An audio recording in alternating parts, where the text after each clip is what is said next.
Untamed is going to be untamed. It's going to be a little crazy. I want to talk to my people. I want to talk to my brothers and sisters. We can have grace and humility in how we interact with other people. Oh, hot dog, look at you. And nobody talked about what's really happening. And let's have conversations about what truth is.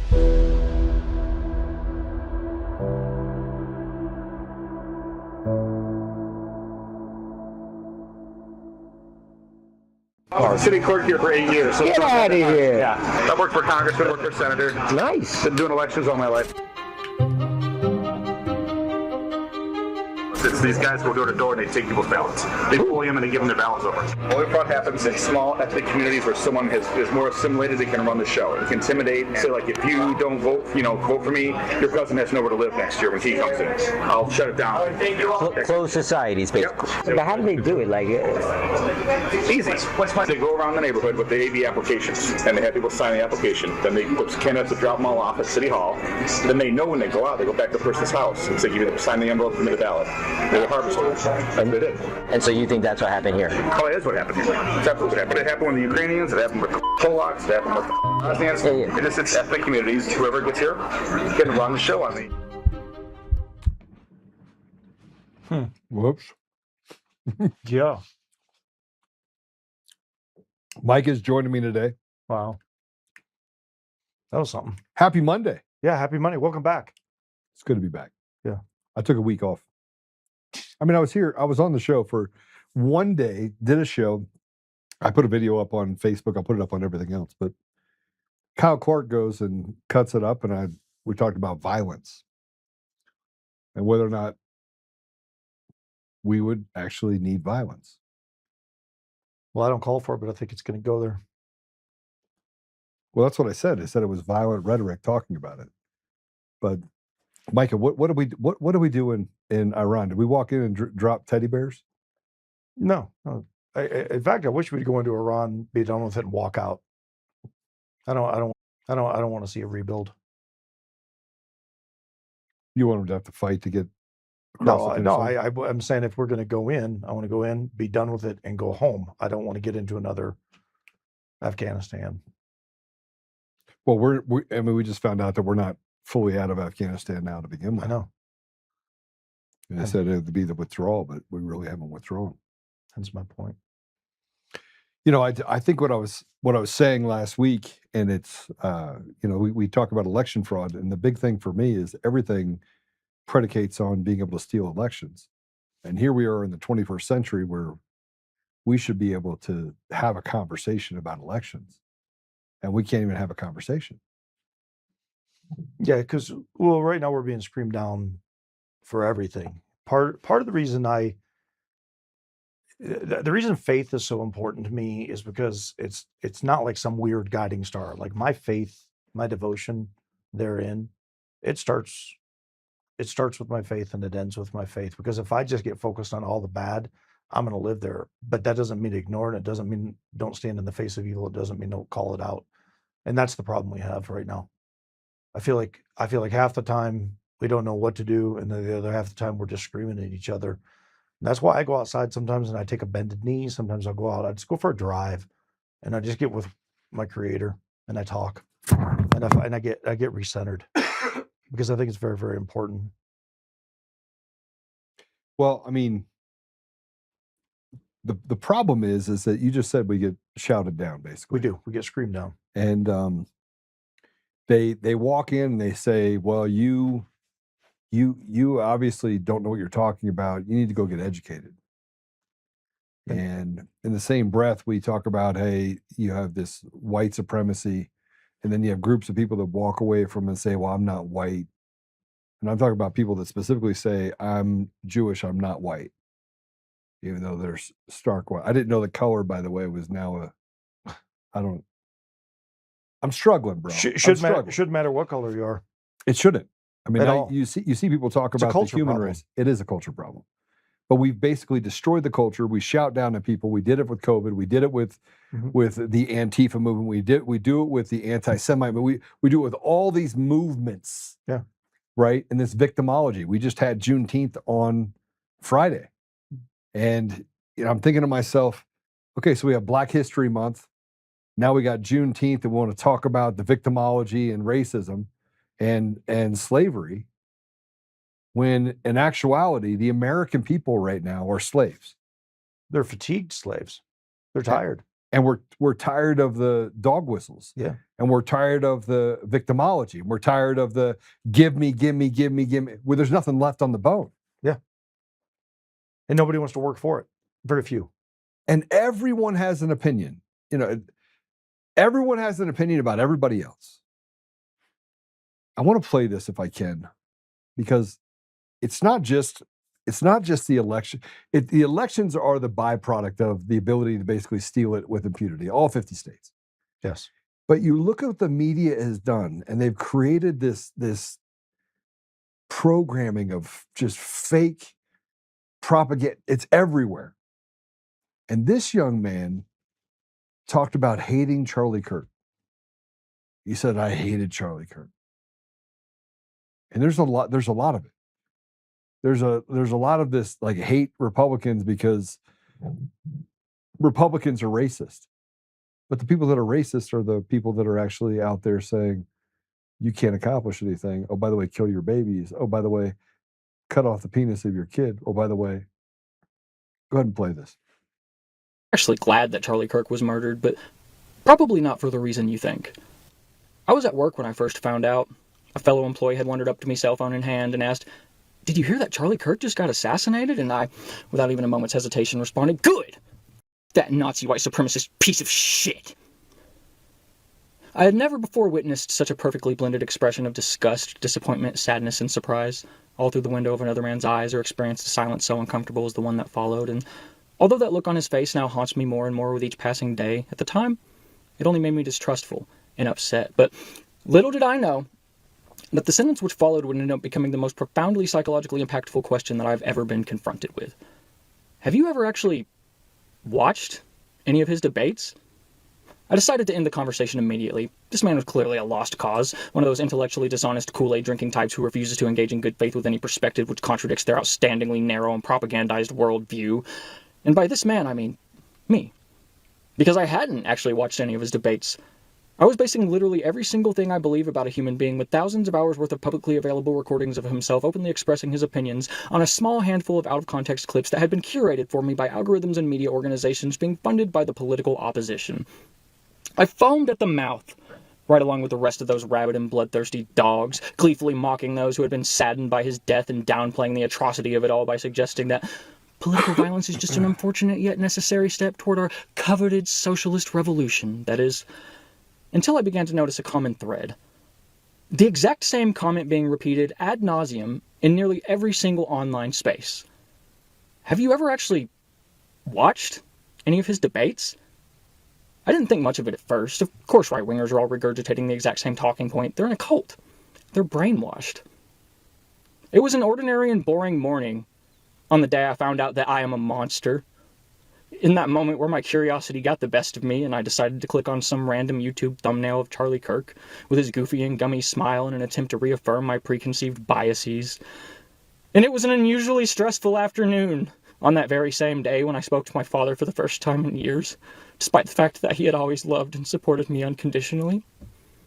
And it was a never-ending sleepless night, coming to terms with the fact that literally every single thing I thought I hated about the right, the bigotry, stupidity, violence, vitriol, and narrow-mindedness, was actually just an outward projection of hatred toward my own self. Charlie Kirk is my hero. He opened my eyes to the cruel and manipulative nature of our political media, brought my family back together, and taught me how to love again. And to anyone who takes issue or offense with that, I'm going to do exactly what he would have done, and challenge you to answer a simple, honest, and straightforward question. Have you ever actually watched any of his debates?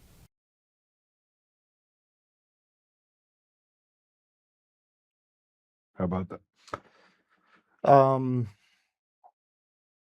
Yeah, I'm going to go back to what I said a minute ago.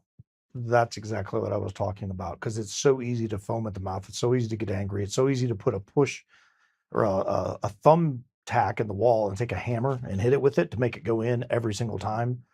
And then you stop back and you realize you're just making holes in the wall. I think that's probably one of the best affirmations of why I feel the way that I feel, of staying middle ground until there's one of two things needs to happen, Joe. Either you stand in the face of evil and you call it out and you fight it, or you stand over here and you showcase why love matters and love is good. And I don't mean John Lennon love. I mean love your brother as you do yourself. Love your wife as you do yourself. Love as the way Jesus loves the church. And people can look at you and go, you can think whatever you want about me. I'm still going to pray for you. I'm going to love you through it, right up until it hits the fan. And your point is, do you think it's going to go violent? I do. I think it's only going to end when people are in a box. But things like this give me hope, because he's saying the very thing that we all are susceptible to do. And it's very easy to look at something politically on the other side and go, I told you. When I think when you take a giant step back, it's really just a handful of people controlling all of it. And if it wasn't a handful of people controlling all of it, then you wouldn't have this endemic environment that is spreading to other countries of this craziness. Well, it's a giant, I mean, the term PSYOP has been around for a long time, but a giant PSYOP is happening. And it's geared, depending on where you stand, what you believe in, what you look at. Your phone will gear it. Everything is fed into it. This is why I take a knee, or I step away, or I'll get in my Jeep and I'll go drive up into a trail for a couple hours out of a month. And I'll just sit back in nature and I'll just go, okay, I'm just going to pray this through, because otherwise I just find myself in the middle of the vitriol, and I don't want to. I want that guy to sit in that chair right there and tell you why. I mean, he just did it, but it would be great to have him it was great because he got to repair his relationship with his father. He did. And, I saw you like shaking your head when you were watching it, because this is the thing that we come into contact with so often. Yeah. And, the realization, when you get to a realization that you recognize that violence is going to be necessary, I mean, I think that's just you're just foretelling what people have to be prepared for. Sure. Based on the circumstances and the conditions that they're actually raising. Sure. But I went further and said that I thought that it was going to be controlled. In other words, I don't think it's going to be neighbors shooting against each other. I think it's going to be good versus evil. I think that the constructs, we talked about this morning, of Democrat versus Republican, those are going by the wayside. Very much so. And it doesn't really matter to anyone. And you have Colorado, which is a vast majority, or a simple majority of the people inside of the state of Colorado are unaffiliated. Correct. Which they could have leanings and they could have beliefs, but they're not willing to stake it in any one political party. Right? Yeah, I mean, some of it is by choice and some of it is by system. So the system is set up. If you go to the DMV, get your license, you don't check a box, you're automatically thrown into an unaffiliated. It takes 2 minutes, though, to walk on any site and say, I'm going to register as a Democrat. I want to do it, but if you don't and you don't look for it, the point is the system is already set to put you over here. Right. And so there's a controllability that comes with that too. Yeah, no, I completely It's a both and. I agree with you. We're not willing to have the hard conversations. And I talked to you this morning about authenticity. Yeah. We have to be authentic. I mean, at some point, we got to be willing to have hard conversations about where we sit. And when you stop being able to have that because you can create a dog whistle or, a gotcha moment, well, then we're missing the ability to understand what's coming next. Sure. And it's becoming more and more obvious that Team Evil, there's just a group of them. They have names. They do. And I don't believe it's going to be neighbor versus neighbor. I think leadership has played a large part in what they've done to our country.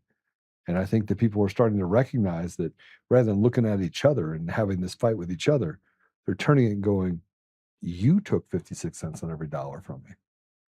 You were the one that let my kids get groomed. You were the one that took away opportunity. And you're the one that created all this opportunity for yourself so you could eat. Well, you put flock cameras on every corner and did everything you could to hurt me. I think it's coming. It is coming. I wouldn't argue that at all. And that's not a call to violence. That's recognizing that violence will be necessary in order to defeat evil. Yeah, I think anybody that thinks that's a call to violence isn't listening. So Charlie Kirk called this stuff out. I mean, it's interesting that he's referencing it. Charlie called this out repeatedly, and he got killed for it. Yeah, he called it out repeatedly. Even the stuff that I've said about the synagogue of Satan and people that are in, I mean, he said similar things, which I think is ultimately what ended up getting him killed. It was Right. his last two. They weren't debate. It was when he was sitting up on a stage and he was talking about it. Those were the most notable times that he spoke out. And then a few weeks later, he was killed. I mean, he was speaking out against what was happening in Israel specifically, Yeah, with and- Netanyahu, with Trump, and things that were happening therein. And it's not, he wasn't anti-Trump, and he's not anti-Israel, No, right? And I think this is the reason why we can't be honest. We can't have truthful conversations, because they're allowed to basically use the legal system in order to beat you with it. They're allowed to take away from you the ability to think for yourself, and they replace that with something that says that you either do what we say, again, shouting you down, yelling you down, you either do what we say, or you're a bigoted, racist, anti-Semitic, Islamophobe. I don't even know. I mean, what comes from it is the old adage of burn down your city, or we're going to burn down your city. Yeah. And you're sitting here going, wait, so my option is to burn down burn my down the city? city. I said fatigue earlier. I think there's a fatigue that is going, and I'll give you two simple examples, because I don't think this has anything to do with skin color, even though everybody wants to make things about race. I think people, when I look at, so I worked inner city sheriff's department, Black community. Yeah. I can sit back and categorically tell you there's a culture that happens, and people are tired of that culture. They're not tired of a skin color, they're tired of a culture. And I would say the same thing when I look at like white liberalism. I don't look at somebody and go, white liberal, that's the term that gets put on it, and that's what everybody's using. It's just their culture. You have a culture issue in the Liberal Party. You have a culture issue here. I grew up in a culture issue in small town Kentucky. When I moved from small town Kentucky to Detroit, Michigan, Yeah. I had a big old y'all when I'd answer. I got beat up for it, right? Because my culture didn't assimilate with that culture. But I grew into culture and then suddenly realized how amazing it was. And that's how you can identify a lot of these things. You see it for what it is. But instead, we've made it about You sure it skin wasn't color and Stockholm names. syndrome? Pretty sure. Pretty sure. Pretty sure. But every time we have this conversation, we sit up here and we talk about this. We have platforms that say, "Oh, you're not allowed to talk about that. You're not allowed to talk about." But why? That's why. That's my problem. That's my problem. Every time we want to have a conversation, we want to be, let's just be intellectually or academically honest. Let's just scrape the surface, talk about really difficult things. They do what this person did. And I want you to pay attention to what they said. Let's go ahead and play this about the First Amendment taking away your ability to speak the truth. Go ahead and play it. This is by far the scariest video I've ever posted. Stick around to the end, and you'll see why. Oh, freak! Wait, sorry, wrong video. I meant this one. To hear, but it's time to limit the First Amendment in order to protect it, and quickly before it's too late. What do you mean? I mean that we need to control the platforms, all the social platforms. We need to stack rank the authenticity of every person that expresses themselves online, and take control over what they are saying based on that ranking. The government. The government should control the social media. Yeah. Shlomo is not just talking about the freedom of speech, might I remind you. This is what he's talking about. Told you so. What an interesting time to be alive, is it not? Look, this video is never going to see the light of day for obvious reasons. So if you don't mind using these buttons, this is how we... Sounds like 1939 to me. It's creating the adverse effect. Sure. But what he's saying is you're not allowed to speak at all unless we say that this is what you can say. Why is it, Micah, why is it that people believe that they can take away your ability to speak? And why is it so dangerous? Why is he saying that you're not allowed to have a First Amendment right? Well, I think it's the first guy. It's the fear. It's the awakening of ignorance to the thing that I didn't realize I was while I was screaming it at everybody else. I was actually believing that it was this. And when I stopped back, the biggest thing that I took away from that guy, outside of him reaching out to his old man was the fact that he looked in the mirror and realized I was talking about myself. And that then goes here because people won't do that. They're self-awareness, critical thinking starts with examining yourself. But if they could stop you from ever examining yourself, then the white liberalism would take over. That would be the only that would be the prevailing. You have to believe this. Any time that you're in a society where society says you have to believe this, or the bully pulpit comes after you, put scarlet letters on you, that means you're going in the wrong direction, doesn't it?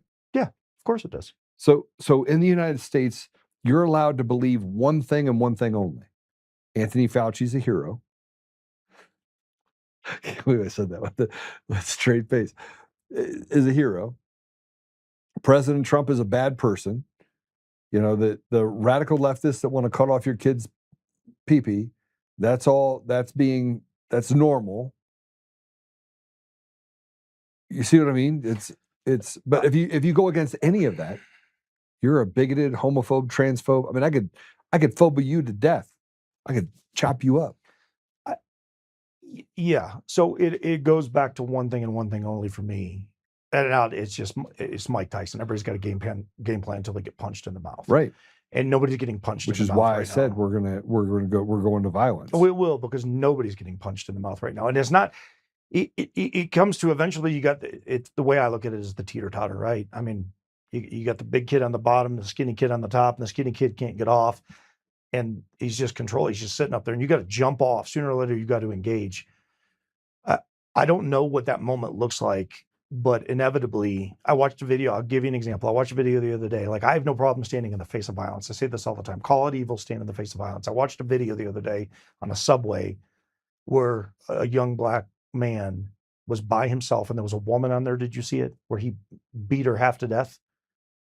It's gone viral now. So this guy, they're riding by themselves. He walks over to her, starts punching her, kicking her, throwing her around, slamming because her of the into the wall. propaganda they're developing. Because of the propaganda. That is different because you can stand in the face of that. You can call it out. You can do something physical with it, right? Like you could stop that guy at any cost. At any cost. But when somebody just says it to you, if he just walks up and starts screaming at her and you jump up and you punch him in the mouth, that might be a 50-50 thing because, there's a presence of a male versus female. When you have two dudes screaming at each other and they're just using language and they're shouting you down like what you're talking about, and if you hit them, now you've committed assault because we've stopped enforcing rule of law. Yeah. So back when I was a cop, we used to have a thing called harassment. We used to have a thing called disorderly conduct. You don't see these charges made anymore. Well, and if you did, they're just going to walk away anyway. If you do, it's because you have somebody standing in front of an abortion clinic saying, hey, look, you have an option. You could not kill your baby. You could go to adoption. There's these other opportunities for you. And then, as a matter of fact, this happened in New York where a guy was cited for disorderly conduct for words that he said about somebody going and getting an abortion. It was in front of an abortion clinic. Their words is the key. Yeah. So that's where I go back to you're only going to when you get punched in the mouth, that's where this stuff happens. So you can look at it from the physical element, Joe, of you clock somebody for saying something. I look at it from the judicial executive side of things. And I've said this before on the show. I'll say it again.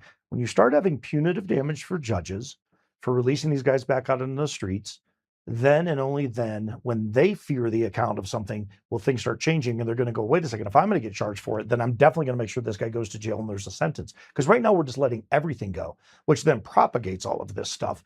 And then people that are trying to take, I think, the high road, an ethical road, a moral road, a Christ-centered road, and going, look, I don't want to, then all of a sudden they become weak because then they're afraid to step into it. I'm not. I'm afraid. I'm just afraid of no man. So I will walk into the middle of violence and stop it if I feel there's a victim that deserves to be protected. And at the same time, I'm going to love everybody through it to the best of my ability. It's just the division line in the middle of that's getting narrowed. And it's getting to a point where sooner or later, you're just going to start seeing warfare because nobody's going to, they're going to get to a point where nobody's going to put up with it anymore. Well, I think we're past that point. But it's not become physical yet. That's my point. When that happens, then it's going to take off. But it is becoming physical. Left to right, not right to left. No, but the right. And this is this is what I look at and go, okay, he'd be hard pressed to not look at the things that are happening in our community. And my friend said it to me. He goes, look, Joe, I ignore it. I ignore politics. I said, do your kids go to public school again or still? And he's like, no, they're homeschooled. I was like, so you don't ignore it. You're avoiding it. You can feel it. You know it's there. Team Evil is like right around the corner trying to capture your kids.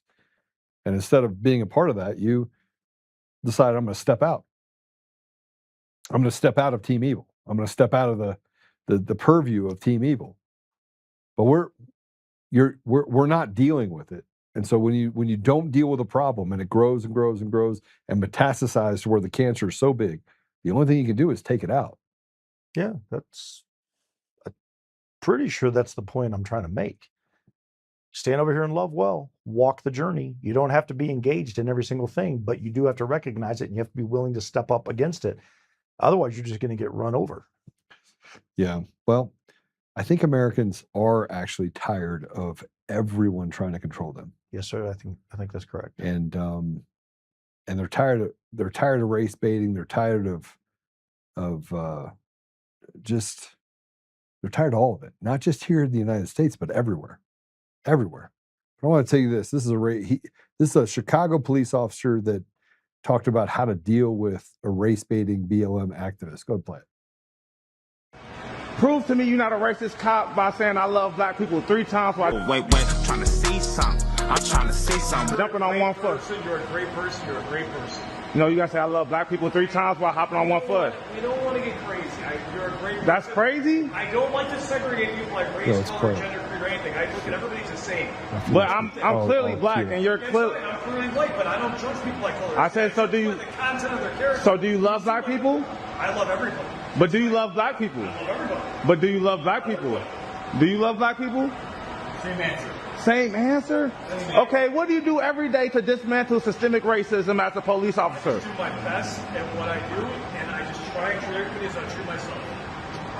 What do you do every day to dismantle systemic racism as a police officer? I just take care of myself. Wow. These are the people that's here to protect and serve. That's crazy. I'm doing a good job. You're not doing a good job, man. You have horrible answers. You didn't even say you love black people, and he has the same answers as you. And you in our community all day here to protect and serve who? Not us. Not us. Not us. You're a racist cop, both of you.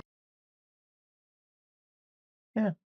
I used to deal with that all the time. Dog whistle.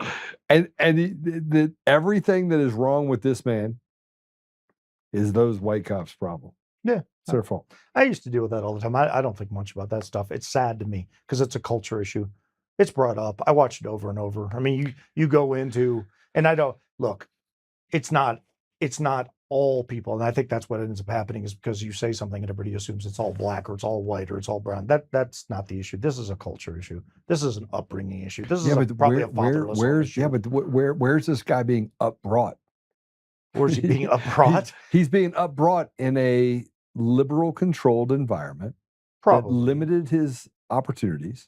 Maybe. That stymied his ability to get education. Certainly told him that he can't do anything without them. Right. That to me has always been the top-down culture. So we just celebrated Juneteenth. And you said we've already got Black History Month. The Republicans ended slavery. Yeah, they did. That's what Juneteenth is about. When you stop and you research, that's actually the underlying element of it. Yeah. It's been morphed and twisted into something else, but we should be celebrating the fact that black men became free. Yeah. Because hundreds of thousands of people fought but they on the didn't become Republican. free. Well, no. Let me finish. All right. They became free. 14th Amendment, the Emancipation Proclamation. And then fast forward a bunch of years, and the Democrats came back in and they grabbed it and they twisted it and they put them back in. It's a very different form of slavery now. The slavery is dependency. It's no longer we've got you housed, caged, and locked down, and you can't breathe as a human being. That's the horrific element that happened in the 1800s.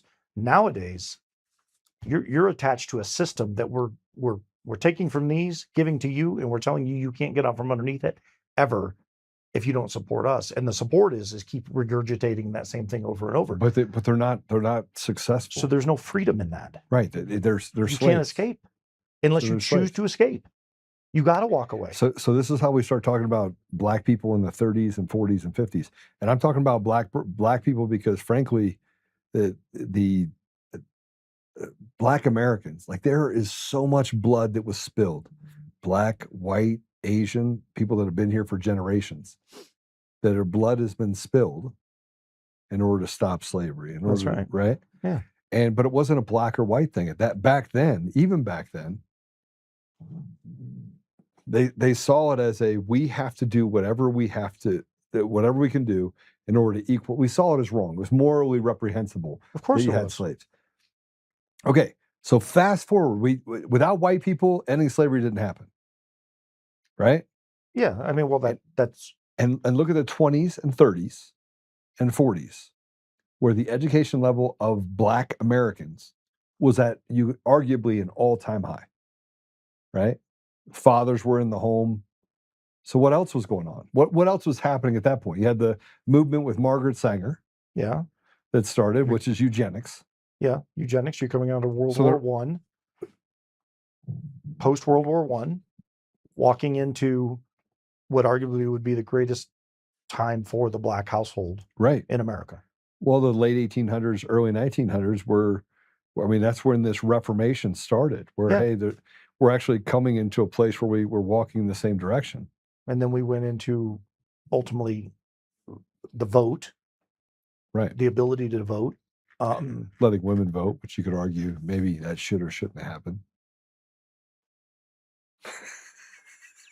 I just figured I'd be controversial. I just throw it out there, just to throw it out there. So glad I'm here. Actually, I actually listened to. It's funny you say that because I did listen to a video the other day of a gal that came out and said, "Here's where a lot of the feminist issues came in and all that." But that's I think that's a 2.0 show. But it was very interesting listening to her take on it when she was saying, "Wives, submit to your husbands," is the, I mean, she went scriptural with it, and there is an element therein. I mean, that you probably opened Pandora's jug up for that, but I really genuinely do believe when you say the 20s, 30s, and 40s, something happened. It's like it laid the foundation. It did. Yeah. And that led to mass incarceration, then focusing in on segregation. You had Martin Luther King, which just like Charlie Kirk, Martin Luther King his last few speeches were very controversial because he talked about liberals specifically. Yeah. Remember when he was locked up in Birmingham, Alabama jail, he wrote these letters. And in this letter, he said that he doesn't, it's not the conservatives that he has a problem with. It's the liberals. It's liberals, yeah. That we have a problem Even with. Malcolm X said it. And Malcolm X also murdered, but Malcolm X is Muslim, devout. Yeah. Hardcore anti-church and Jesus. I mean, just all the way through. And even he came out and said, the most dangerous thing in America is white liberals. And that was decades and decades ago. So this is prophetic in some ways when you have somebody who doesn't even look at Christianity saying this is the most dangerous thing, even over and above Islam. That's a big statement. Well, I think so one of my issues that I have with that bold statement that they have is that, if you look at JFK, Malcolm X, Martin Luther King, Charlie Kirk, there was something that happened just before each one of their deaths. JFK came out and talked about the fact that he needed to hand back the reins to who? The American people. Yeah. And that it's so every single time we've been faced with this enlightenment, I mean, Malcolm X came out and he also talked about the fact that maybe he was wrong about his idea that whites versus blacks. He started to convert some thought processes in the end before he died. Yeah. Martin Luther King, same thing. You talk about the speech that he had on the square, that, hey, I long for the time when people be judged by the content of their character and not by the color of their skin. And he started this rift of trying to figure out what it is that was getting himself away from the propaganda, and some of which he created.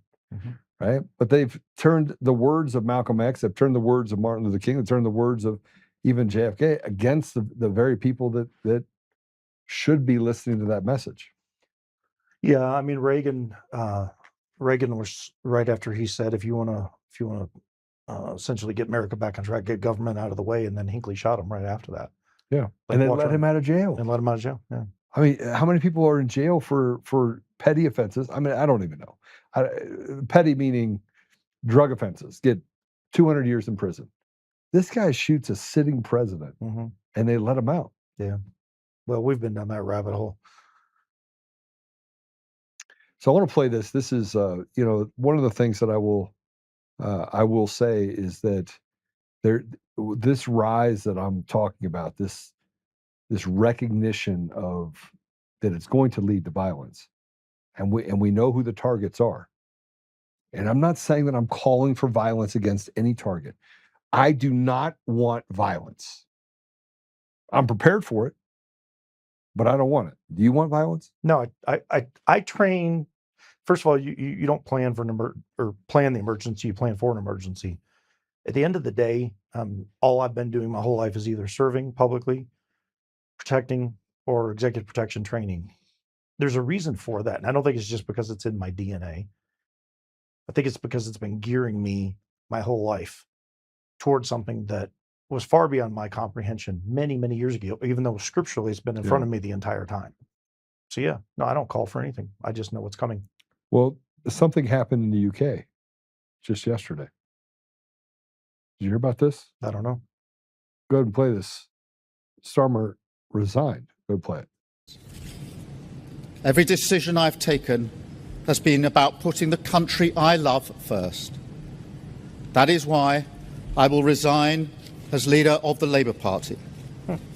I have spoken to His Majesty the King this morning to inform him of my decision. I will ask the National Executive Committee of the Labour Party to set out a timetable with nominations opening on the 9th of July and completed by the summer recess. Thoughts? Well, he stepped down. He's resigning. I mean, hundreds of thousands of women in the UK, white women, are raped. And if you speak out against the illegals that are there, then you're put in prison.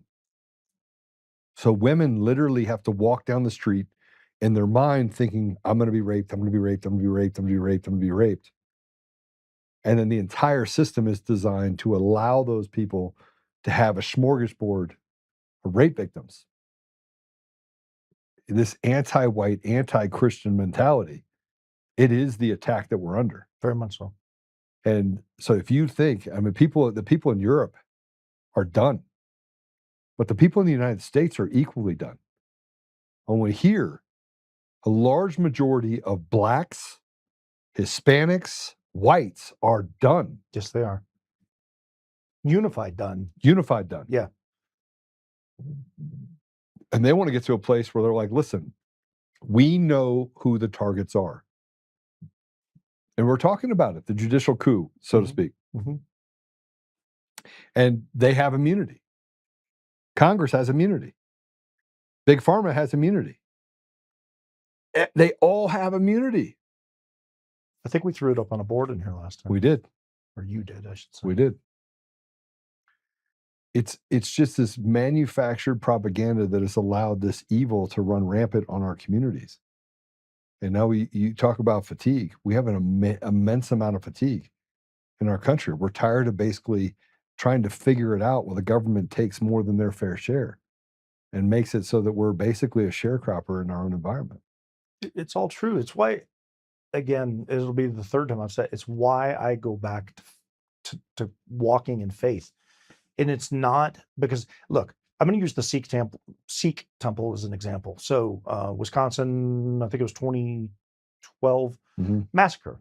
Guy walks in, shoots up a bunch of people inside the temple. People got down on their knees and prayed. People hid. You know what nobody did? Nobody fought back. And at the end of the day, one gunman walked in and did a lot of damage to a lot of people. And it's an event that doesn't get talked about a lot. But my buddy, one of my dearest friends in life, Brian Murphy, Lieutenant Brian Murphy, was shot 15 times in the line of duty, responding to the Sikh temple, and lived. And the gunman took his own life. Brian was the only guy that engaged him. And that guy was an unbelievable shot. I mean, on the run at 60, 70 yards. What went down in that temple that day was people going to their knees, and there were people hiding. Now, fast forward to where we're at today, people are ready to fight. They're like, I'm not doing this anymore. I'm not going to get run over. I'm not going to have evil step in. How do you take the resignation? I think the resignation is then the people are getting ready to rise up. You see what's happening in Ireland right now. Yeah. I mean, people are, and you don't even understand the fights that are happening there. Yeah. They're going door to door and they're burning down people's homes. Yeah. And you would say, well, that's wrong. What you've done to Christians and what you've done to white people by demonizing them. And I do believe that there are white people that should pay the price. They're called white liberals. They should pay the price. Now, I don't mean that they should pay the price for violently, but I think they're the reason why all this has happened. And it's just one group of people that have controlled media. They've been the chokehold of what's true and not true. And if what I'm saying is wrong, why do they have bots in social media? Why is 40% or more of all interactions that you have in social media fake people? Why would you need it? Control. I mean, it's the only reason for it. You control everyone's thought process. You control the reality. You control the mores of society by creating a narrative that's just not true. It's just a giant psyop. I think so. I mean, in large part, it has to be. I mean, otherwise, why would you have 40% of anything be fake? Yeah. And it's a large portion. There are companies out there. Their only job is to make some. Look, I went to a concert for Capital One, right? It's a Capital One concert, country music concert. It was in Vegas. I was invited there because we spent a bunch of money with Capital One. So we get down there. It was televised everywhere. It's the iHeart Capital One, huge, huge deal, right? And I get down there and I look around and it's empty. And just as the people are getting ready to go on stage, a group of like 500 people that are called fillers come and sit down in the audience and make it look like the place is absolutely packed out. But it wasn't. It wasn't. Did you know they did that? No. Well, I mean, I know what fillers are. They do it. They do it in the Oscars and other places like that all the time. Yeah. Right. Of course. But I mean, this place was empty. Yeah. And this is a televised deal. All of a sudden, you had a ton of people that came in and sat in seats. And when they were done having them sit in those seats, they would get a little move up to this section, and they do it in that section. Probably where they're filming in different areas. Probably paid to go out in the streets afterwards too. Probably, but it's not real. Yeah. Yeah. All right. Yeah. It's an impression. We're making it fake. All right. We're going to go to it's important to understand propaganda because frankly, it's all around you. And if you don't do the heavy lifting, you'll never see it. We're going to take a commercial break. When we come back, we're going to talk about our military. This will be a good one. We'll be right back.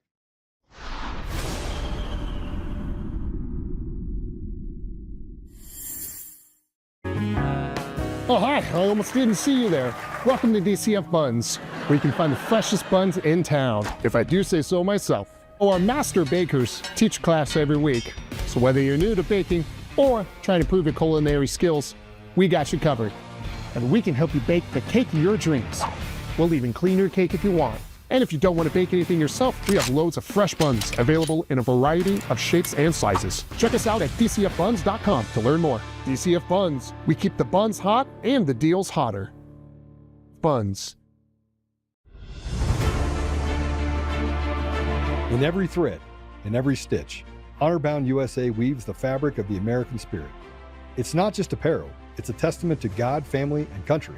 At Honor-Bound USA, we're a family of patriots who put our faith, family, and America first. When you visit our website, you'll find a line of products that embody our commitment to pray, stand, speak, and act. As the official site for the Untamed podcast, all of our products proclaim speaking the truth with courage. We also have the powerful documentary from Professor David Clements, Let My People Go. Identify yourself as one of the few who are willing to stand for what they believe in. Join the Honor-Bound USA family today. Wear it as a badge of honor, commitment to the values that shape us, and a pledge to the bright future we will build together. Because when you're honor-bound, You're not just wearing a brand, you're embodying a lifestyle.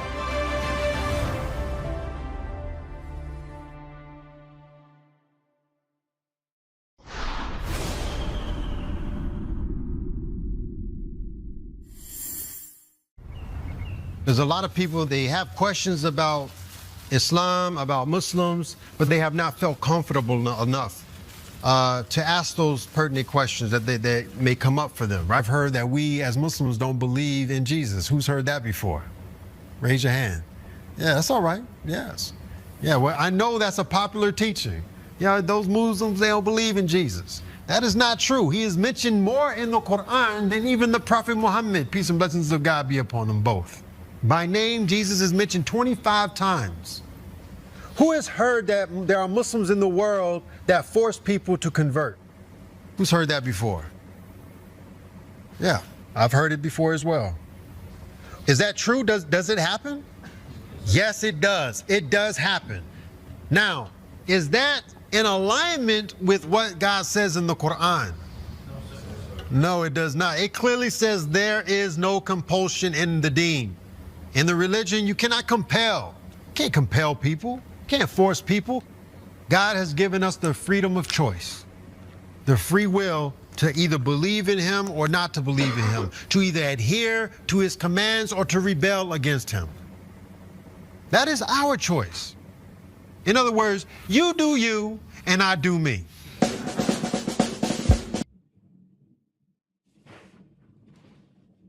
By the way, what he said is true. Yeah, we have free will. But Muslims believe in Jesus. Yeah, they do. And now this is where I get in trouble. So does the devil. Yeah. This is true. This is true too. But I just don't understand why that conversation came up for our military. Why? I don't know. I don't know. I don't know. I'd love to add more to that. Freedom of religion. But that's okay. Except for when you're Christian. Well, I'm sure the military has, people that are running from the Jewish side of things, the Christian side of things. Absolutely not. What do you mean no? No, nobody in the military is leading this Christian? So my friend's a chaplain. Yeah. In the military. Yeah. Right? He's not allowed to stand up in front of a group of people and talk about Jesus and Christianity. Really? No. He's allowed to pray for them. He's allowed to show up and offer counsel. He's allowed to meet with them. That would not happen with a Christian chaplain. Well, my daughter has church service on a boat. Church service, yes. That's not church service. I see what you're saying. Right? Yeah. That's not even Muslim service.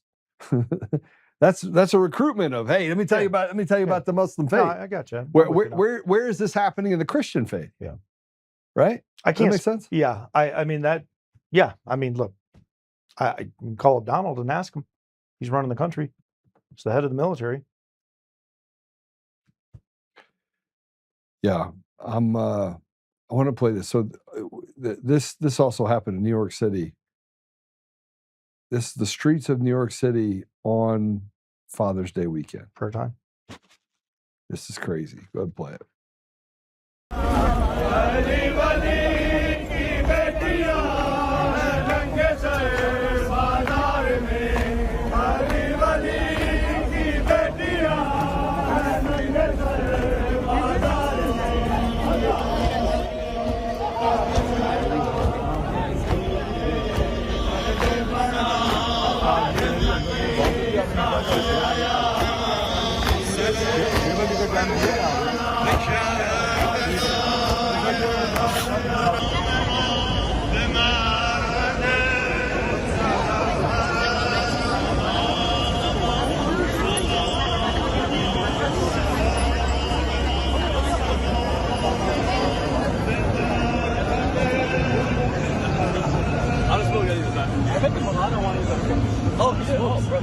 Bro, you put, yo, I don't know if it was him. Looks like Hamtramck with taller building. Did that look like America to you? No, I've seen so many of those, Joe. I've seen that. I've seen them drop down hundreds of prayer rugs in the middle of the streets, down the avenues. But I'm talking about what Afghanistan look like before the switchover? What Iran looked like before the switchover? What all these countries look like switchover? Look like that. And look at it now. Yeah. I know. Look, we said it. We've said it a handful of times. It will end, sadly, when there's violence. You don't have to call for it. You can just see what's coming. And I'm not calling for it. I wish that it would not be necessary. But how do you see what is happening to America and not look at that and go, this is... Well, there's more mosques being built in Texas than anywhere in the United States right now. Right. Right? And I said on the last podcast... And they get free food and free housing and free education and free on the backs of America. Yeah. But as we said in the last... Why Texas? Why Michigan? Because they're corridors. The corridors. So, northern corridor, Dearborn, Detroit, Hamtramck. Southern corridor, Brownsville, all the surrounding areas. You're just coming in and fixated in building right there. I mean, if somebody had said to you 20 years ago, do you think they'd be building a mosque in Texas? What would you have thought? On the heels of... Oh, there was a mosque in Texas 20 years ago. Yeah, but I'm saying building. Like, hey, we're going to start building these things. Well, they're building the entire communities. I mean, they're building entire communities where it's Muslim only. Have you been to the UK recently? Same thing. Dude, there's areas you can't even go into. I went just in 2020. I went there just because I wanted to see if I could get in. I was there a couple of years ago. Yeah. Oh, the no-go zones are legit. The cops don't even go in there anymore. There's no more government in those areas. It's Sharia law now. Yeah. How did they even allow that to happen? Because they did allow it to happen. That's the whole point. Well, you could just walk in and just stop it. Go to Dearborn right now. Tell me. So when I went to Dearborn. When I lived in Michigan, 7 years ago, we moved here 6 years prior. So 34 years ago, there were 50,000-ish Muslim in the Dearborn area. It's 5 million now. 5 million. 5 million between Dearborn, Hamtramck, and the outlying areas. If my number's wrong, put it up online. Look, the thing that I was showing you, and what I want to give is the point of that, is that demonstration over the weekend was not a demonstration of even the Muslim faith. It was a demonstration honoring what? Martyrdom. The creation of martyrs. They're literally in our face saying that. Yeah. This is what Sharia law is. But we sit back and watch it happen. Because everybody's afraid to do something. Who's doing anything? Yeah. Name the anything that somebody is doing. I don't think anything's happening.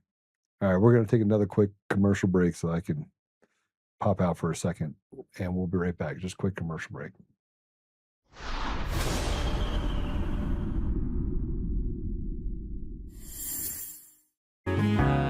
Oh, hi. I almost didn't see you there. Welcome to DCF Buns, where you can find the freshest buns in town, if I do say so myself.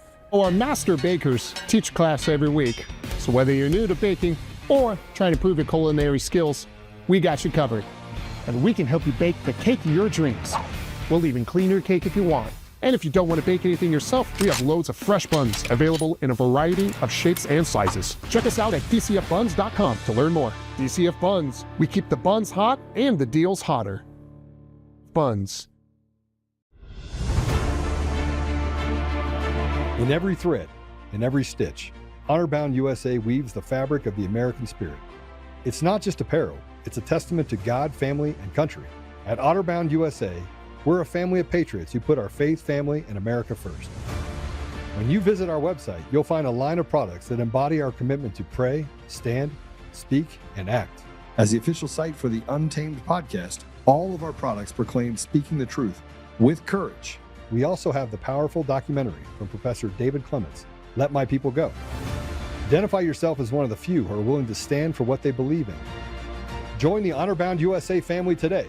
Wear it as a badge of honor, commitment to the values that shape us, and a pledge to the bright future we will build together. Because when you're honor-bound, you're not just wearing a brand, you're embodying a lifestyle.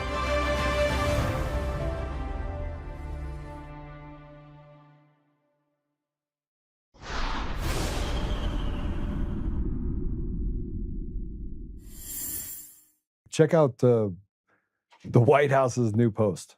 Haven't seen it. Whew. Find it if you can. Sorry, I had to use the restroom, bro. I was sitting here literally dying. Yeah. Yes. All right. So I have to put this up because I wasn't going to say anything, and somebody sent me a text message. I ran to the bathroom and it shows it to me, and he puts it up on. So you know the Q movement, and I have not been a fan of the Q anything, right? And then last week, somebody sent me a bunch of stuff and said, just go research it. So I did. And I looked into things that President Trump said, and I looked into, because there's a growing amount of fatigue and hopelessness that's starting to settle in. Yes. Right? Would you agree? Oh, very much so. And you see a vast majority of people are they're done. Yeah. They're just over it. Yeah. Okay. So I went and just got in this rabbit hole, went down the Reddit and Discord and checked out Q and went all Q sites. I stayed up till 4:00 in the morning reading. At the end of it, I was like, man, this can't. I felt like a Q-tard. But you don't think it's legit? I don't even know if I can say this out loud.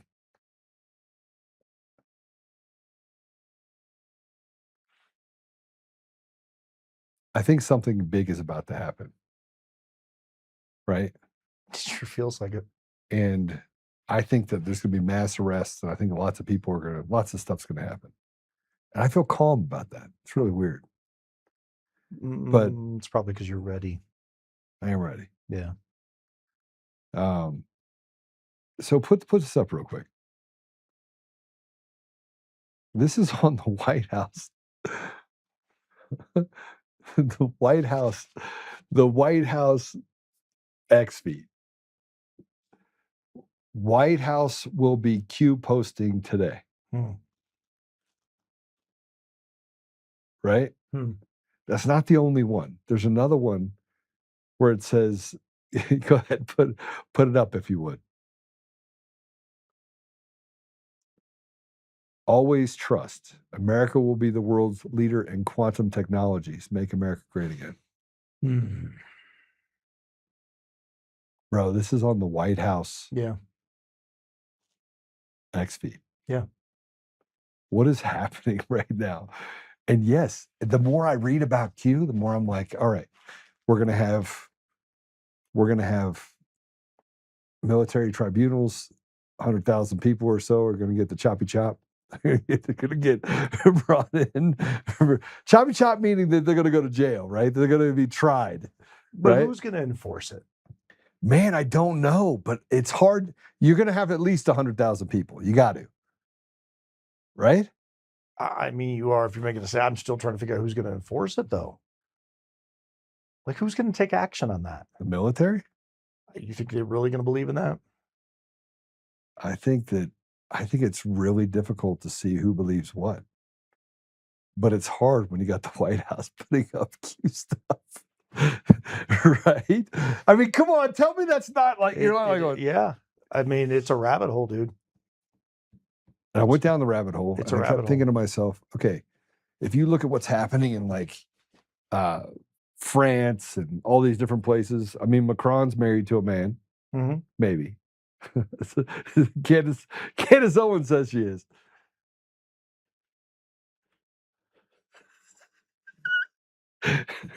See, this is why we can't have nice things, because you put up stuff about Q. All right, we're gonna skip away from Q for a minute. The biggest part about that thing I was talking about from New York City is that it's a hail to martyrdom, which is war. Yeah, that's why I said Sharia law. There's a big difference between there's a big difference between peace-loving Muslims and Sharia law. And here's what's happening in the UK. Now, you cannot own a gun except for by permit, and it has to stay at the hunting lodge or wherever you are in the UK. You can't buy a knife if you're under the age of 18. you billy clubs are out. I mean, literally everything that you could beat. Now, it doesn't mean that it's not happening. It is happening, but it's all illegal. So now everybody's just operating illegally, right? Which means they can pick and choose winners and losers. That's a lawless society. That's what you have happening in the UK. But check this out. These are 1,000 Muslims hunting British patriots in the UK. Play it.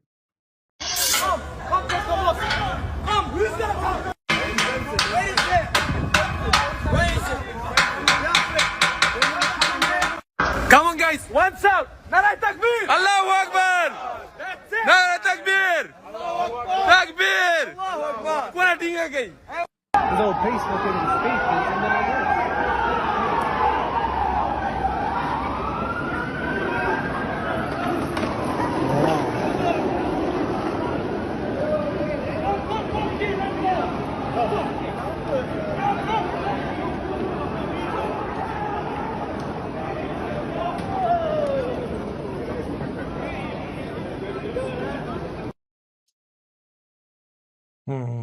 Hunting British. Yeah. The people, citizens. Well, the cops don't even have guns. Some of them. And that's what's happening in the United States right now. I want to play this video. This is the video you're talking about in a New York subway. Oh, with the lady? Yeah. Oh, it's disturbing. Yeah. Go ahead and play it.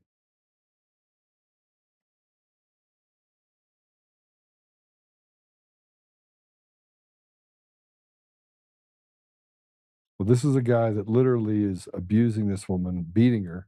Kneeing her in the head, kicking her in the ribs. He walked from the other end of the subway car over to her, by the way. And she sees him coming. If you actually watch this from the, there's a little clearer view, you actually see her tense up and turn right before he gets to her. She knew it was coming. She knew it. I mean, that. What happened with the guy? I don't know. I don't know the end result. I don't know. Hey, I saw the video and went, well, here we go again. I thought he was going to kill her. But this is what's happening. I mean, you have a young, unfathered Black society and a culture that is raised on violence, and this becomes normalized. And then you have a defenseless woman sitting there. Most Black people are not like that. No, that's what I'm saying. It's a small portion of a culture that are able to be manipulated into this that is propaganda. Controlling the rest of it. I mean, you got 535 in DC controlling 350 million people. So if people don't think that there's a small percentage of a Black culture that is now representing all Black, It's pervasive. It's pervasive. Matter of fact, you can go to Anacostia, Ward 6, Ward 7 in DC. Yeah. And prior to the National Guard coming there, you couldn't go out after 6 o'clock at night. Yeah, now you can. Yeah, now you can go out after 6 o'clock at night, but they live that way forever. And most people that live there are good people.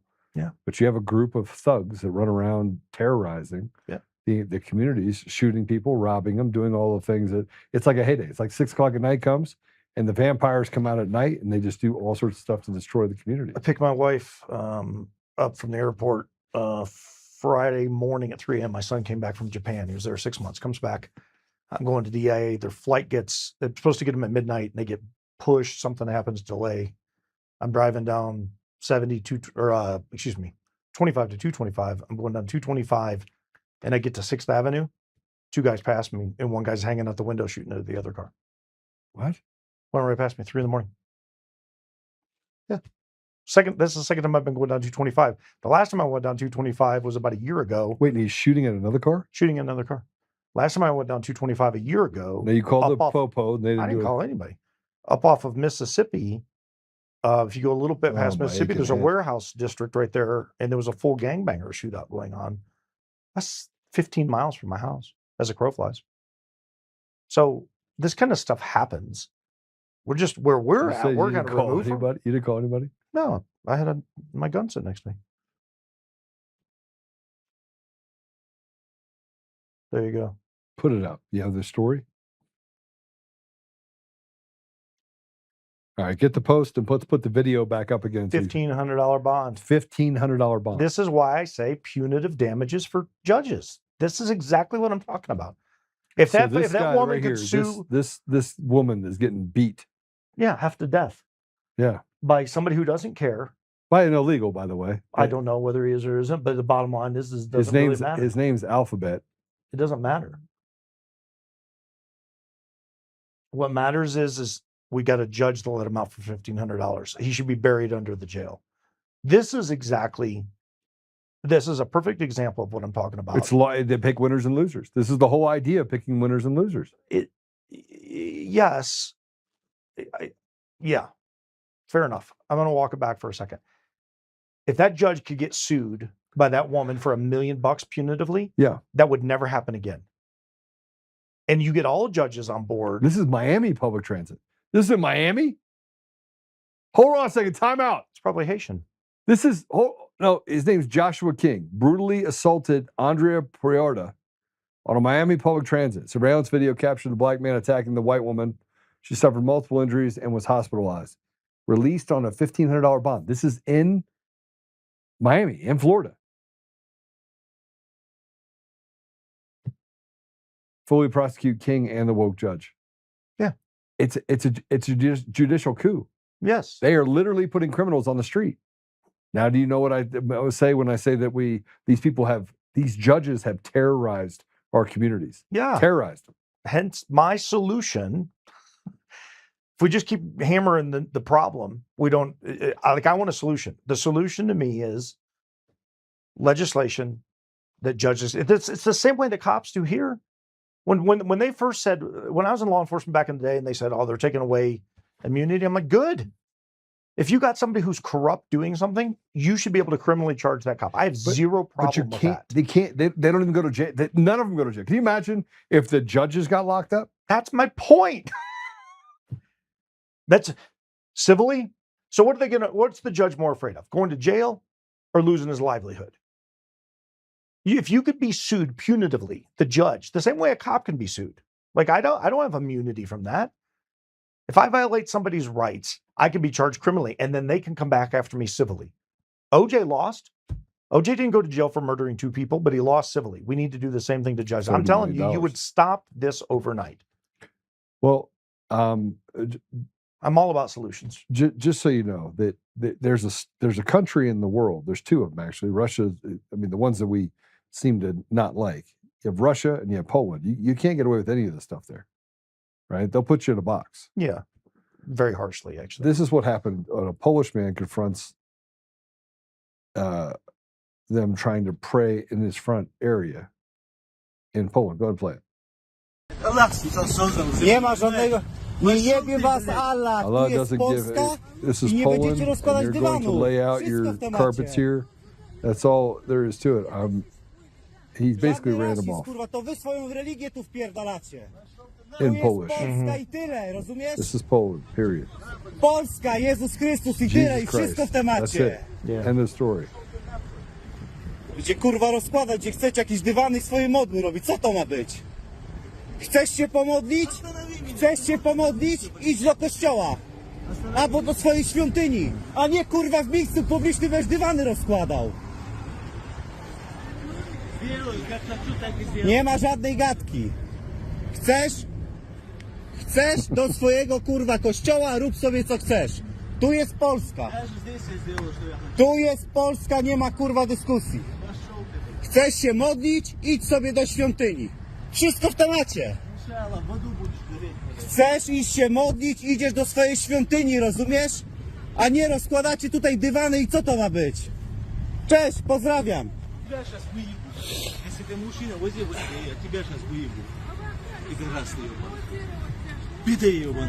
Gdzie jesteś jebany? No i co? No i co? No i co?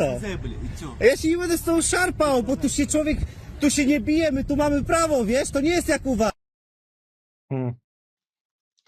Good job. He did a good job.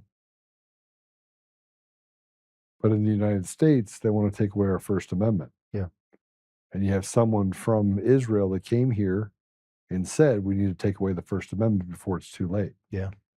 Because people are speaking the truth. Right.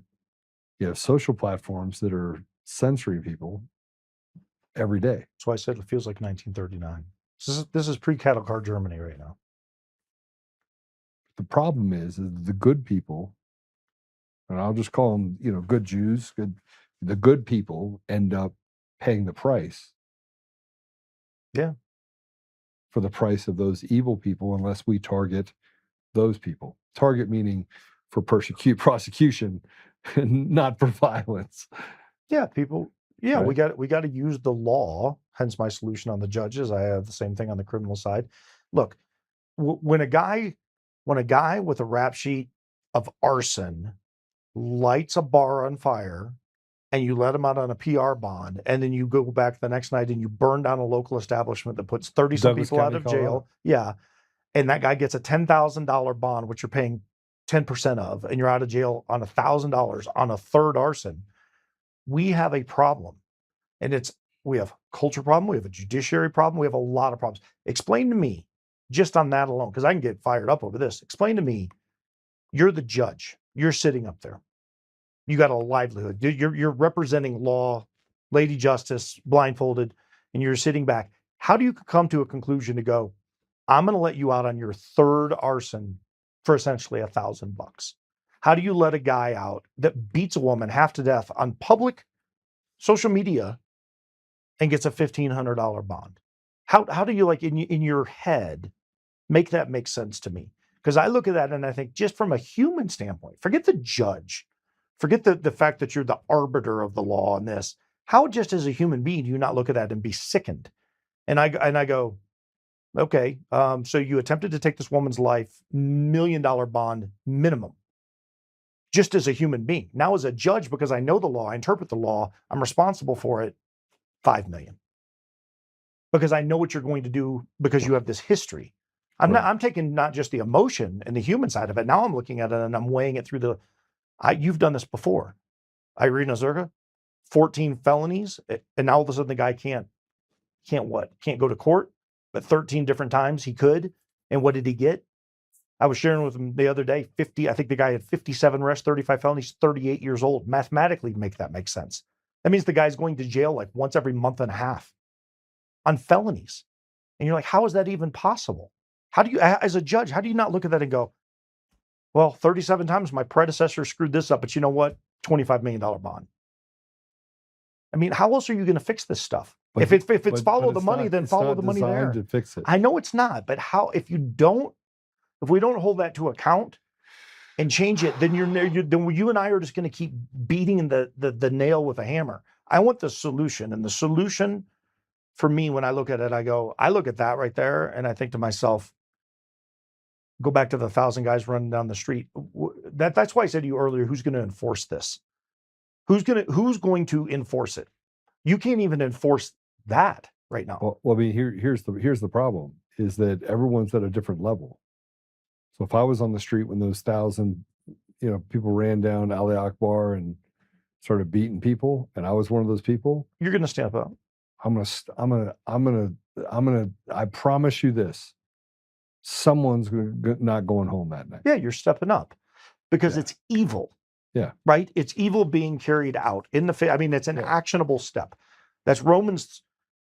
That's the book of Romans. I mean, it's Romans 13:4 in action. I look at this. This is why I said from the very beginning, I go back to salvation. I go back to blessed are the peacemakers. Blessed are those. Beatitudes. You got to live there. And if you don't live there, then you have this chaos. But the other side of chaos is there's also actionable steps that need to be taken. We're called to follow God's law, which we're also follow man's law, unless man's law goes against God's law. And right now it's going against God's law, period. And it's time to have church leaders take a stand, men and women of faith take a stand and say, enough is enough. But right now, I think people are terrified. I think they're afraid to speak out. I think they're afraid to say anything because, to your point in the very beginning, you're going to be shouted out. You're going to be called names, and people pull back and they go into a recluse and they don't want to come out. And this thing metastasizes and it gets bigger because fear drives evil, and evil drives good people away from taking a stand. Who's going to stand in the face of it? Who's going to do it? I don't know. It ain't going to be the police. How many cops do you have right now? How many cops do you have? So, town of Castle Rock, what do they got? 14, 15 guys on duty? You have 500 people show up? They can't even control road racing and e-bikes out there right now. And it's not because I don't love law enforcement. Team Evil has figured that out. I know right? that. But because the good you keep people pressing haven't figured it out. Yeah. And at what time, when do the good people step up? This again, I will always go back to faith first, follow love. And until you're standing in the face of evil, then you take a stance. But right now, man's law, that's the middle ground. That's what God calls us to follow is man's law. We're not. The law's not doing anything. That's why you got a $1,500 bond. That is not protecting people. Now we got to start stepping up and saying, what do we do next? Well, I think there's a lot we can do. But while we're doing that, I want to say, someone just sent me a text message saying, Joe, are you anti-Muslim? What? No, I'm not anti-Muslim. Or you're not anti-Muslim. Not at all. I don't think anyone like me or Micah could go and work in the Middle East, do the things that I know that I've done if I was anti-Muslim. But you do have a radical element that is really bad. There's a radical element in America called liberalism right now. Yeah. It's a disease. It scares me. I'm still going to try to love people through it. Yeah. Well, you want to see what's happening in Chicago right now? This episode's fun. God, play it. Assalamu alaikum warahmatullahi wabarakatuh. Alhamdulillah rabbil alameen. I'm Sadiq Ali, live right here, Chicago, Illinois, with the Muslims. Alhamdulillah. We want to send everybody an Eid Mubarak, happy Eid. This is our Eid for Chicago. Alhamdulillah. Takbir. Takbir. Takbir. This is what we doing in Chicago. We doing it every year. Alhamdulillah. Come rock with us in Chicago. Man, we all the Muslims. We all together. We all together. We all together. We're going to stay together because that's what we do. We Muslims. We love each other. Alhamdulillah. May Allah reward us and place us all high. And may Allah accept our fast. Alhamdulillah. Takbir. Takbir. Takbir. A newer of peace. Alhamdulillah. Well, I just have a difference of opinion on faith. I mean, there's a lot of religion, like 10,000, I think, religions, something like that. Yeah, I mean, a vast majority of them are Christian. They trace back to the Abrahamic faiths. I believe in Jesus Christ. I'll stand on it, and I'll stand it all day long. I'll still stand next to people, love people. I'm not going to believe the same thing they do. Look, hey, we could split hairs all the way down to the type of shoes you pick and the color of your car. There's a reason there's 15 different automobile manufacturers with 47 different options. Like, not everybody drives a Hyundai, not everybody drives a Porsche. I mean, you got choices. So it's your thing. I believe in eternal salvation through Scripture, and I will stand on it because there's not only Scripture, there's prophecies that have been foretold. I don't believe in Scientology. I like Tom Cruise movies. I think he's a really good actor. I think it's really cool that he does his own stunts. I would love Tom Cruise to come in here, sit down right here in that chair, and have a fun conversation with Tom Cruise and tell him about Jesus Christ. I would love that. The same way I'd like to talk to that guy. Well, are Scientologists Christian? I don't know. I don't study enough Scientology to know what it is. I just know that it has to do with something that I'm not on board with from the standpoint of how I've seen the rhetoric come, and this will go into various faiths. And I'm sure that there were people that will look at me and go, I don't believe in God for the same reason. I don't believe in Jesus for the same reason. You don't believe in that. I don't hate that person. Yeah, no, I don't either. It has nothing to do with hating anybody. It has to do with what evil is presenting itself. So that guy, let me ask you this: the guy on the subway, what was his faith? In the subway? You have no idea. Team evil. It's a dude. It's a bad dude doing bad things, right? I'm not going to sit down and go, "Hey, are you Muslim? Are you Christian? Are you Jewish?" I'm going to stop you from beating a woman's face in. Yeah. And at whatever level I got to go to with a stranger, I'm willing to die for that stranger in an act like that. Like that to me is what we as men should be doing. We should be called to stand in the face of evil. 1,000%. It has nothing to do with skin color. I don't have to like your religion. I don't even have to completely understand your religion when I believe my faith in Jesus Christ is it.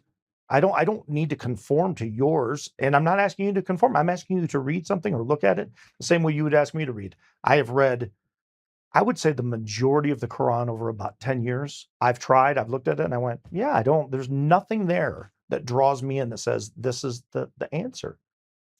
Yeah, I mean, look, I think there's only the way, the truth, and the light. Period. Right? For me. And but I have read the Quran.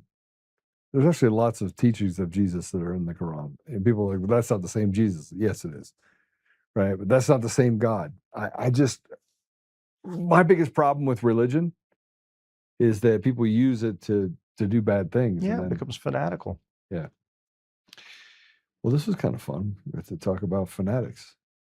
Do we have another video? No. All right. That was heavy. I mean, I could do videos all day, though. I just think I think that what's happening right now is it's endemic of what's happening across the world, right? And that didn't happen because it spread through social media. It happened because there are institutions that want to create this craziness across the world. So let's walk back for just a second on one thing that America is founded on. America is our founding fathers were what? Christian. Okay. If you look at our First Amendment, the very first portion of the First Amendment is your freedom to do what? It's not freedom of religion. It's freedom of religion. Yeah. With that comes thoughts, opinions, betrayals, actions, angers, frustrations. Da, da, da, da. Now, you could move to a portion of, say, Korea, and they will tell you exactly what you're going to practice. You could move to a portion of China, and they will tell you exactly what you're going to practice, right? Right. We in America are infighting over the very gift that our forefathers sat down and said, hey, before we get this puppy rolling, before we put this train on the tracks, let's sit down and let's look at what we want America to be. There's a gathering, a melting pot, the phrases that we've all used. And here we are in modern day times with devices. I mean, I can communicate with my daughter in Iran right now in the Straits of Hormuz within 10 seconds. I can get an answer. Amazing technology. They didn't know back then we were going to have this. I don't think that anybody and their brother would have thought, what's a computer? Never even been your thought process. You got to look at what is the value of man? What does man bring? What does man stand for? Do we want to be a party of everybody's excluded from this nation but us? Or do we want to bring everybody together and say, you have an opportunity, but we're going to protect that? So we're creating the Second Amendment. And oh, by the way, we don't want you invaded, so we're going to create the Fourth Amendment. The Bill of Rights, 1791, is such an important time frame in America because over here, it gives everybody the ability to gather. It has nothing to do with what you look like. It has nothing to do with your socioeconomic status. What it has to do is with our forefathers sitting down saying, all men should be. And what we've tried to turn it into is we've taken equity and equality and we've screwed those two things up. That's why people watch sports. That's why you watch the Olympics. You don't have a 100-yard dash with 8 guys starting at the finish line and 8 guys finishing at the same time. And there is a group of people in this country that's exactly what they want. They want everything to be equal, and it's not equal. You're only going to understand things to the level of your understanding. So if you have somebody who is crazy cool, smart over here, and somebody who's just country dumb like me, there's 2 different levels of understanding of different things. My level of street experience might be better than this guy's learned education at Harvard. And at the end of the day, we're both attributes to this country because of what we bring, because we're coming from 2 different areas of education, 2 different speaking levels. All of this stuff comes together. Mix that with 350 million people and 10,000 religions. America's the single greatest country on the face of the earth.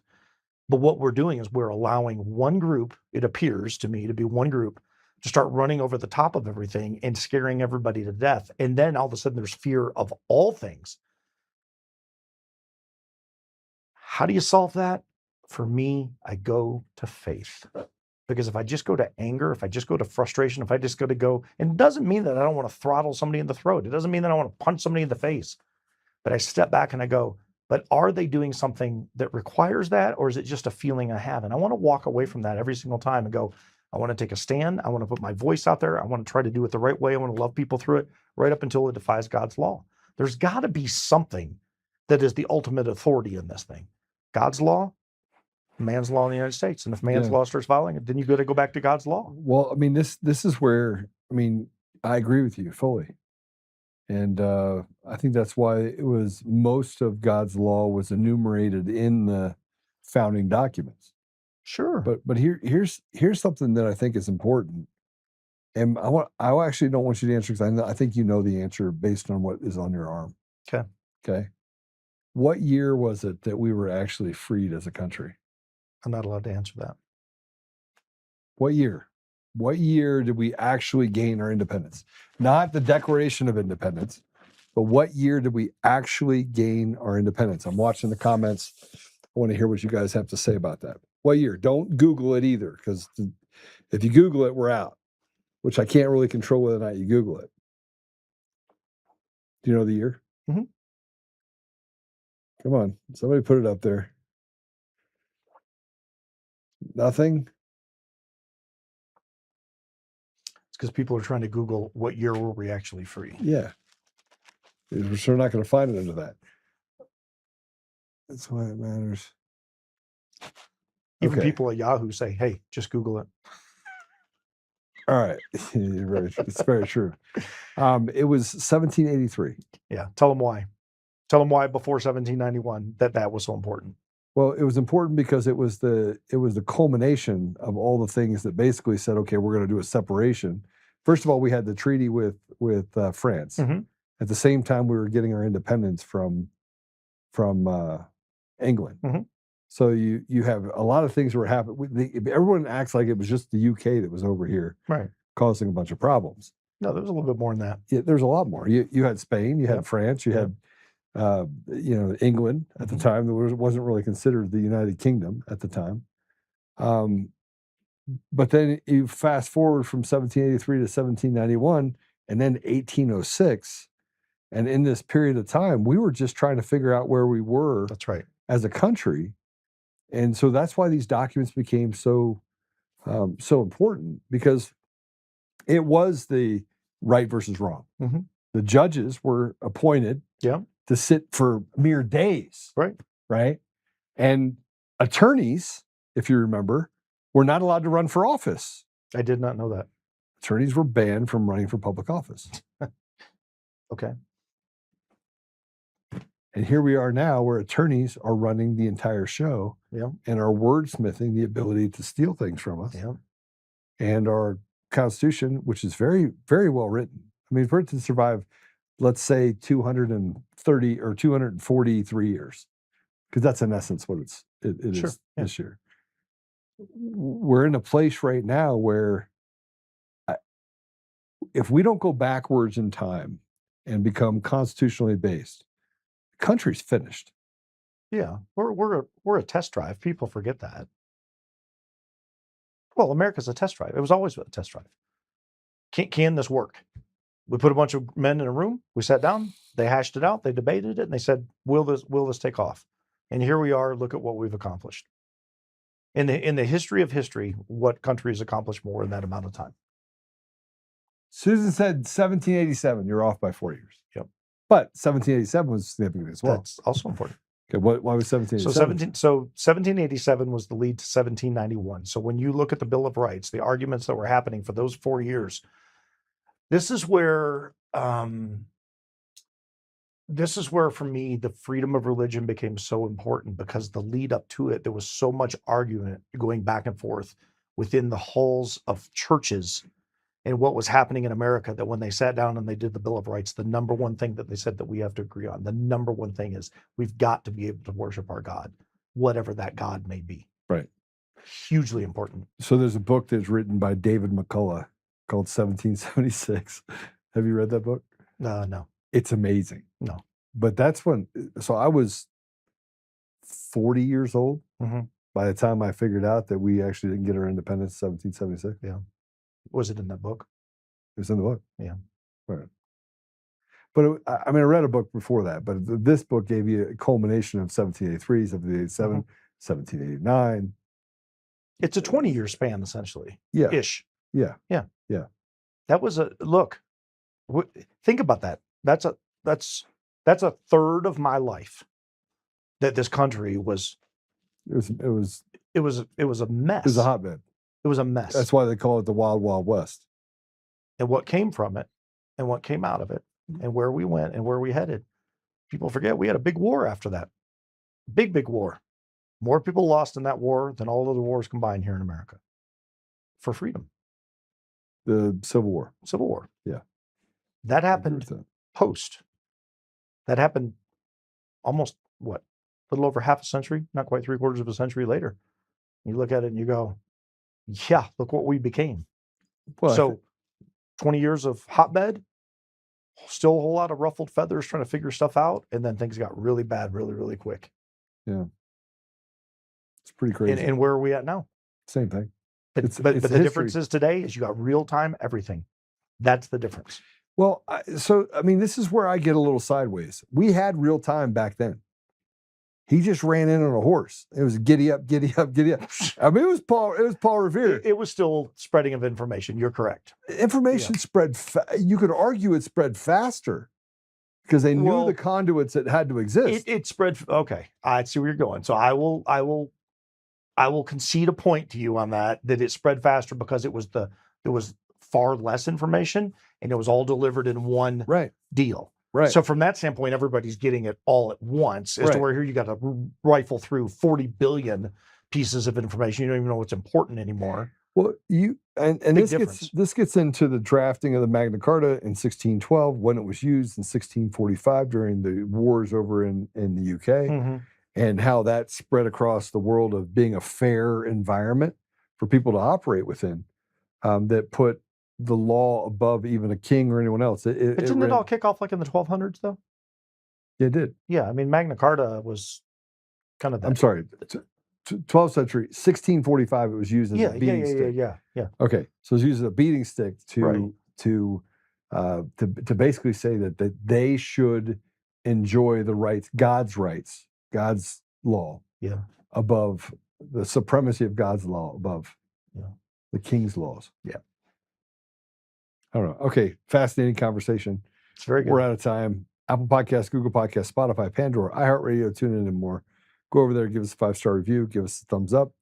And I could talk about history all day long. It's fun, isn't it? It is. It is. Yeah, different podcast different time. But yeah, it is. Thank you for having me again. Yes, great to have you. Yeah, definitely. And I'm going to be out at the NRA place in Whittington.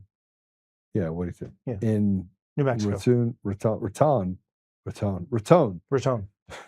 That's where we'll be tomorrow. We'll be there tomorrow, but we'll be going live from there. So we'll have Patrick on here with us. We're going to be out there kind of messing around a little bit, maybe shooting some guns. I'm bringing something. I got to have a little bit of fun. Yeah. But let's go ahead and pray it out. There's a lot of stuff that's going on right now. I brought up the Q stuff because it hit me last week. Michelle sent me a text message saying, hey, check this out, what's happening in the White House. I believe something really magnificent is happening over the next 30, 45 days. Just keep your finger on the pulse. Something's going to give. Something's going to happen to hold people accountable for the things that they've done to our country and to the people in it. So let's pray it out. All right.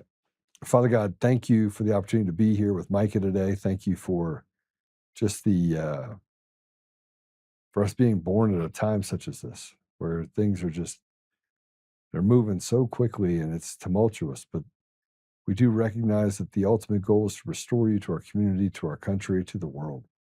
So Father, give us the tools that we can carry forward, that we can fight against the evil that we face, and give us the ability, Father, to protect and to serve our communities in such a way that we can give opportunities and afford opportunities to future generations. Father, we ask you to watch over our leadership, President Trump and his cabinet, our leaders that have been either selected or elected, depending on how we see it. But Father, I just ask you to give them the wisdom to be able to lead our country into a time of great prosperity. And I don't just mean prosperity from a financial standpoint, but just the peace that comes with a community that's driven by goodness. Help us, Father, that we may forgive our brothers and may work hard to pursue destroying this evil within our communities. I ask these things humbly in Jesus' name. Amen. Amen. Destroy evil. Susan Rice, it's good to see you, the good Susan Rice. And we'll see you guys soon. See you tomorrow. Hopefully we get a chance to shoot a couple of guns while we're out there. It'll be kind of fun. All right. God bless you.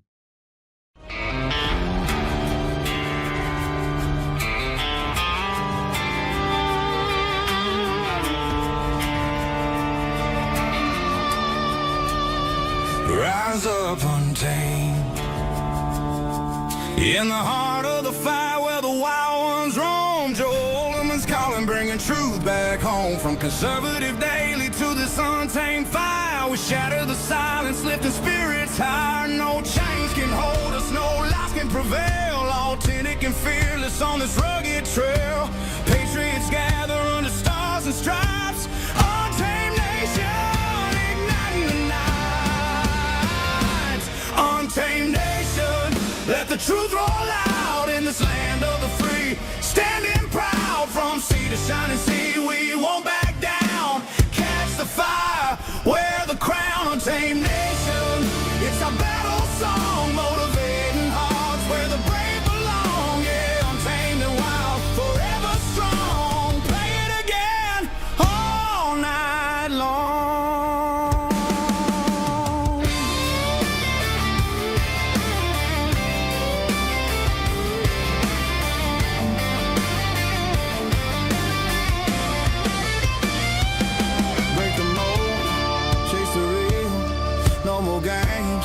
Time to heal. Joe's voice leads the untamed crew. Truth matters through and through. Untamed nation, let the truth roll out in this land of the free. Standing proud from sea to shining sea, we won't back down. Catch the fire, wear the crown. Untamed nation, it's our battle song, motivating hearts where the brave